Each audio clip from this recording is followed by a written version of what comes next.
নমস্কাৰ বন্ধু বান্ধৱীসকল, আন এটি নতুন ভিডিঅ'লৈ আপোনালোকক স্বাগতম জনাইছোঁ। বন্ধু বান্ধৱীসকল, SCRTৰ ফালৰ পৰা DLEDৰ যি হয় ডিপ্লোমা ইন এলিমেণ্টাৰী এডুকেশ্যন, এই যি ডিপ্লোমাটো হয় এই ডিপ্লোমাটো কিহৰ কাৰণে লাগে? টিচাৰ হ'বলৈ লাগে এলিমেণ্টাৰী লেভেলত, মানে LP আৰু UP, লোৱাৰ প্ৰাইমাৰী আৰু আপাৰ প্ৰাইমাৰীত যদি আপুনি টিচাৰ হ'ব বিচাৰে তেন্তে আপোনালোকৰ DLED ডিগ্ৰীটো মানে DLED ডিপ্লোমাটো আপোনালোকক লাগে, ঠিক আছে। আৰু এই DLED ডিপ্লোমা কৰিবলৈ হলে আপোনালোকে প্ৰথমতে এটা এন্ট্ৰেন্স দিব লাগে, হেতুকে কয় প্ৰি এন্ট্ৰি টেষ্ট বুলি। আৰু এই প্ৰি এন্ট্ৰি টেষ্টৰ কাৰণে আপোনালোকে ফৰ্ম ফিল আপ কৰিব লাগে, বছৰত এবাৰ কৰি আহে। আপোনালোকৰ বহুতৰে এটা হয়তো মিছ ইনফৰমেশ্যন পাইছিলে চাগে যে DLED বন্ধ হোৱা বুলি। নহয়, বন্ধ হোৱা নাই আৰু হোৱাৰ সম্ভাৱনা খুব কম, ঠিক আছে। ভৱিষ্যতে কি হয় একো মানে থিৰাং কৰি কোৱাটো কাৰো পক্ষে সম্ভৱ নহয়, কাৰণ আমি ডিচিজন মেকাৰ নহয়। কিন্তু বহুত দিনৰ পৰাই মানে এই কথাটো চলি আহিছিল, বন্ধ হ'ব নেকি, নাই, হোৱা নাই। আপোনালোকে নিশ্চিন্ত মনে এপ্লাই কৰক, কাৰণ গভৰ্ণমেণ্টৰ ফালৰ পৰা যদি এই নটিফিকেশ্যন ওলোৱা হৈছে আপোনালোকে নিশ্চিন্ত মনে এপ্লাই কৰিব পাৰে। মই নিজে ডিপ্লোমা কৰি আছিলোঁ ডাইট বঙাইগাঁৱত, ঠিক আছে। চ' মই তাতে 1 বছৰ কৰিলোঁ, কৰাৰ পিছত মোৰ ইফালে জব এটা পাই গ'লোঁ, পিছত মই জবত আহি গ'লোঁ। আৰু জব কৰি থাকোঁতে ৰেগুলাৰ কোৰ্চ এটা কৰিব নোৱাৰি, সেইকাৰণে মই এৰি দিব লগা হ'ল। আদাৰৱাইজ মোৰ বহুত ইচ্ছা আছিলে ডিপ্লোমাটো কমপ্লিট কৰি মই টিচিং লাইনত যোৱাৰ। যি কি নহওক, কিবা এটা হাতত পাইছোঁ, বহুত কথা ভাবি চিন্তি জইন কৰিছোঁ। কিন্তু আপোনালোকে যদি টিচাৰ হ'ব বিচাৰে কোনোবাই বা DLED ডিপ্লোমাটো ল'ব বিচাৰে তেন্তে আপোনালোকে আজিৰ এই ভিডিঅ'টো চাব পাৰে, কাৰণ নটিফিকেশ্যন ৰিলিজ কৰা হৈছে, অনলাইন এপ্লাই ষ্টাৰ্ট হৈছে। অনলাইন এপ্লাই আপোনালোকে কেনেদৰে কৰিব, আৰু এক্সাম পেটাৰ্ণ কেনেকুৱা, মাৰ্কছ ডিষ্ট্ৰিবিউশ্যন কেনেকুৱা, চিলেবাছ কি হয়, এই গোটেইখিনি তথ্য এই ভিডিঅ'ত পাব। চ' ভিডিঅ'টো সম্পূৰ্ণ চাব। কিন্তু তাৰ আগতে মই আপোনালোকক এটা ৰিকুৱেষ্ট কৰি ল'ব বিচাৰিছোঁ, যদি চেনেলটোত নতুন আহিছে আৰু চেনেলটো ছাবস্ক্ৰাইব কৰা নাই প্লিজ ছাবস্ক্ৰাইব কৰি দিব, এনেধৰণৰ ইনফৰ্মেটিভ ভিডিঅ'ছ পাই থাকিবলৈ, ঠিক আছে। এতিয়া আগবাঢ়িছোঁ আমাৰ মূল বিষয়বস্তুলৈ। মূল বিষয়বস্তু বন্ধু বান্ধৱীসকল এয়া যে SCRTৰ ফালৰ পৰা DLEDৰ যি প্ৰি এণ্ট্ৰি টেষ্ট হয়, DLEDৰ এডমিশ্যন ল'বলৈ এণ্ট্ৰেন্সটোৰ কাৰণে যি অনলাইন এপ্লিকেশ্যন কৰিব লাগে তাৰে নটিফিকেশ্যন ৰিলিজ কৰা হৈছে। প্ৰথমতে মই কৈ দিছোঁ, নেম অফ দ্য কোৰ্চ হ'ল ডিপ্লোমা ইন এলিমেণ্টাৰী এডুকেশ্যন, আৰু ইয়াকে শ্বৰ্ট ফৰ্মত কয় DLED বুলি। এইটো 2 বছৰৰ কোৰ্চ হয়। আৰু এইবাৰ যি নটিফিকেশ্যন ওলোৱা হৈছে ইয়াত টোটেল ইনটেক কেপাচিটি আমাৰ অসমত আছে 4050টা চিট, ঠিক আছে। আৰু একাডেমিক ছেশ্যন 2024 to 2026 হ'ব। SCRTৰ ফালৰ পৰা কণ্ডাক্ট কৰোৱা হয়। এক্সামটোৰ নাম হ'ল প্ৰি এণ্ট্ৰি টেষ্ট 2024, আৰু ডেট অফ এক্সামটো আপোনালোকৰ হ'ব 8 ছেপ্টেম্বৰ 2024। টেনশ্যন কৰিব নালাগে, ছানডে থাকিব। কোনোবাই যদি অফিচত যায়, অফিচতো মানে আপোনালোকৰ ছুটি ল'ব নালাগে, বা কাৰোবাৰ স্কুল কলেজ থাকিলেও তাত ছুটি ল'ব নালাগে, ছানডে থাকিব, ঠিক আছে। অ'কে, দেন এতিয়া কথা আহে যে এলিজিবিলিটি ক্ৰাইটেৰিয়া কি হ'ব। জানেই আপোনালোকে পাৰ্মানেণ্ট ৰেচিডেণ্ট অফ আছাম হ'ব লাগে আমাৰ অসমৰ যিকোনো বস্তুৰ কাৰণে। এডুকেশ্যন কোৱালিফিকেশ্যন আপোনালোকে চিম্পল হায়াৰ ছেকেণ্ডেৰী পাছ হ'লেই হ'ব। যদি আপোনালোকৰ কোনোবাই হায়াৰ ছেকেণ্ডেৰী পাছ কৰি টিচিং লাইনত যাম বুলি ভাবিছে আপোনালোকে নিশ্চিতভাৱে ইয়াত এপ্লাই কৰিব পাৰে, কাৰণ DLED থাকিলে আৰু যদি আপুনি হায়াৰ ছেকেণ্ডেৰী পাছ হয় আপুনি লোৱাৰ প্ৰাইমাৰী লেভেলত টিচাৰ হ'ব পাৰে। আৰু এটা টিচাৰৰ চেলাৰী এটা ADRE থ্ৰু গ্ৰেড 3 জব পায় তেওঁলোকতকৈ বেছি LP স্কুলৰ টিচাৰসকলৰ চেলাৰী, ঠিক আছে। চ' আপোনালোকে ইয়াক মানে অৱহেলা কৰিব নোৱাৰে, ঠিক আছে। আৰু টিচাৰৰ পোষ্ট ৰেচপেক্টেবল হয়, আপোনালোকে সকলোৱে জানে। যি কি নহওক, আপোনালোকৰ এডুকেশ্যন কোৱালিফিকেশ্যন লাগিব হায়াৰ ছেকেণ্ডাৰী, কিন্তু মিনিমাম আপোনালোকৰ 50% মাৰ্কছ থাকিব লাগিব বৰ্ডত, ঠিক আছে। হায়াৰ ছেকেণ্ডাৰী যি আপোনালোকৰ ফাইনেল এক্সাম দিছিল তাতে আপোনালোকৰ এগ্ৰিগেট মানে গোটেইখিনি মিলি আপোনালোকৰ 50% মাৰ্কছ থাকিব লাগিব, ঠিক আছে।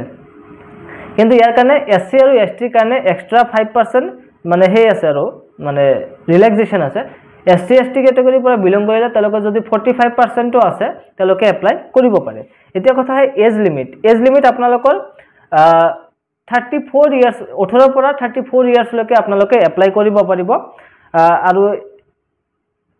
সেই আপুনি যে ডেটটো কেলকুলেট কৰিব আপোনাৰ ইয়াৰ্ছটো, সেইটো হ'ব 1 জুলাই, মানে 1 জুলাই 2024 মতে আপোনালোকৰ বয়সটো কেলকুলেট কৰিব লাগিব। Candidates belonging to ST hills, ST plain and SC categories আপোনালোকে এজ লিমিটৰ ৰিলেক্সেশ্যনটো পাব যিখিনি পায়, ঠিক আছে। অ'কে, এপ্লিকেশ্যন ফিৰ কথা যদি ক'বলৈ যাওঁ এপ্লিকেশ্যন ফি আপোনালোকৰ লাগিব 600 টকাকৈ এটা পে কৰিব লাগিব এপ্লিকেশ্যন ফি হিচাপে ঠিক আছে আৰু এডমিট কাৰ্ডটো আপোনালোকে 1 ছেপ্টেম্বৰ 2024 পাই যাব ঠিক আছে আপোনালোকে এপ্লাই কৰাৰ পিছত এটা এপ্লিকেশ্যন নম্বৰ হ'ব আৰু ডেট অফ বাৰ্থটো আপোনালোকে পাছৱৰ্ড হিচাপে ইউজ কৰিব পাৰিব venue of pre entry test এটো আপোনালোকে নিজৰ ডিস্ট্ৰিক্টতে হ'ব ঠিক আছে এগেইন এপ্লাই কেনেদৰে কৰিব আমাৰ যেটো এসসিআৰটিৰ অফিশিয়াল ওয়েবসাইট হয় মই ডেসক্ৰিপশনত লিংক দি দিম তাত গৈ আপোনালোকে নিউ ৰেজিষ্ট্ৰেচন কৰি নেক্সট স্টেপত ফৰ্মটো ফিল আপ কৰিলে হ'ল স্টেপ বাই স্টেপ আপোনালোকে কৰি যাব আসানিছে হৈ যাব কিবা অসুবিধা পালে মোক জনাব পাৰে WhatsApp গ্ৰুপৰ লিংক দিয়া থাকিব ডেসক্ৰিপশনত আপোনালোকে জয়েন কৰি মোক টেক্সট কৰিব পাৰে ঠিক আছে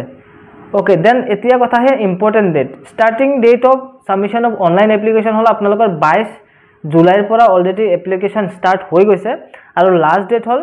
11 আগষ্ট 2024 তো সন্মুখত আপোনালোকৰ বেছি দিন নাই যদি আপোনালোকে ইন্টাৰেস্টেড হয় আৰু এলিজিবল হয়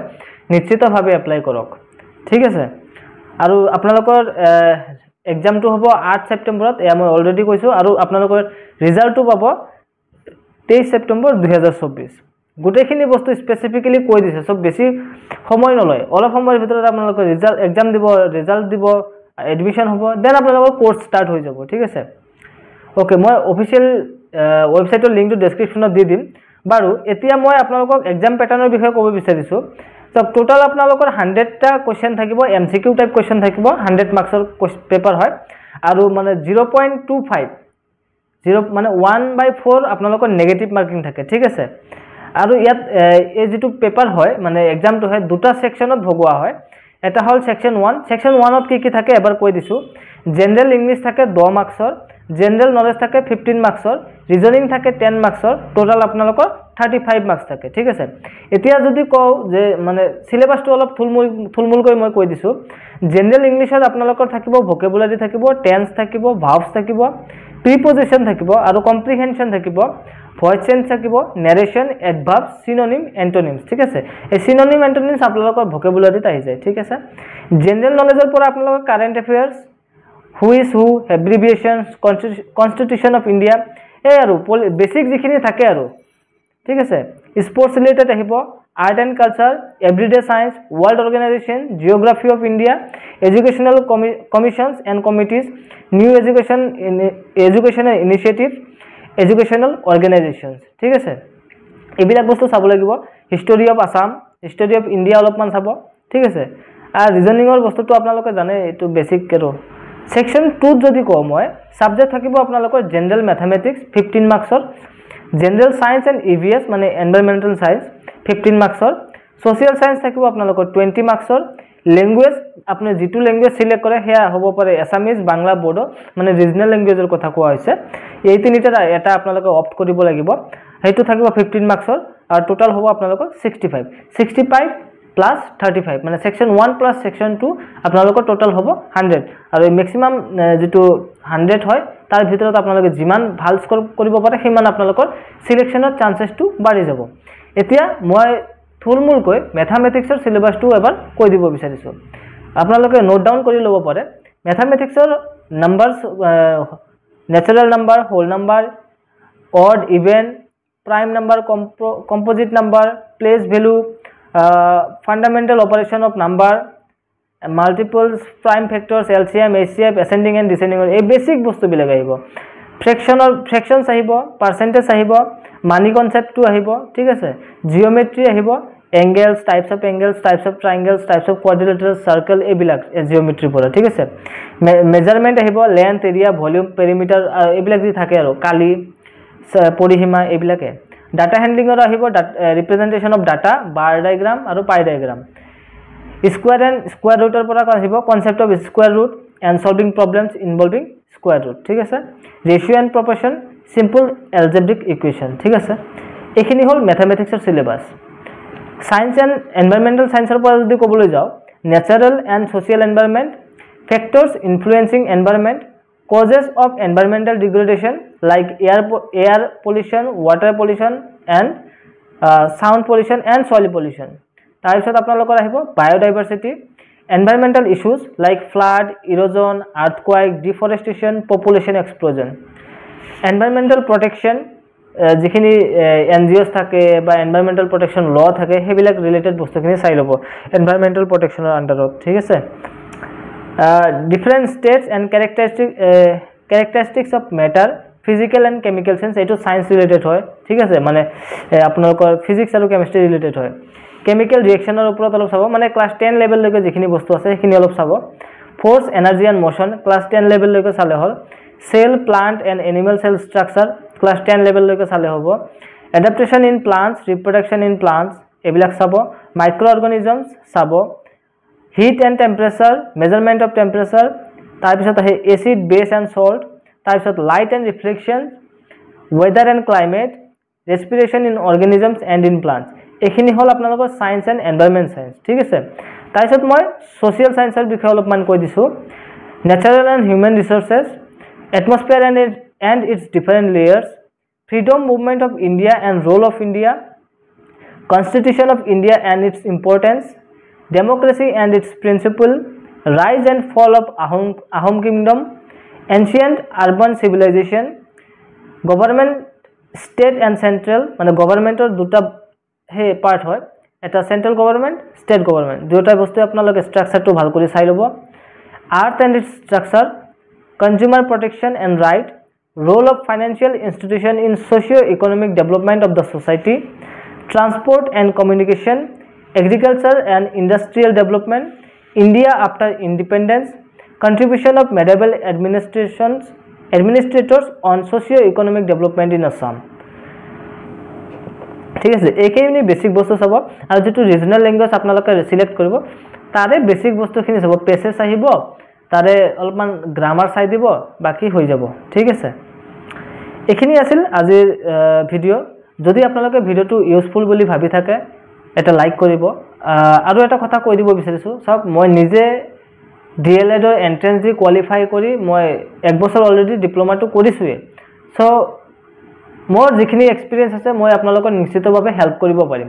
তো কিবা অসুবিধা পালে আপোনালোকে আমাৰ হোৱাটছএপ গ্ৰুপটো জইন কৰিব পাৰে টেলিগ্ৰাম গ্ৰুপ জইন কৰিব পাৰে আৰু মোক ইনষ্টাগ্ৰামতো ফ'ল' কৰিব পাৰে যিসকলে মানে নিজৰ হোৱাটছএপৰ নাম্বাৰটো কাৰো লগত শ্বেয়াৰ কৰিব বা গ্ৰুপত থাকিব নিবিচাৰে তেওঁলোকে মোক ইনষ্টাগ্ৰামত ফ'ল' কৰি DM কৰিব পাৰে বা আপোনালোকে টেলিগ্ৰাম গ্ৰুপতো মোক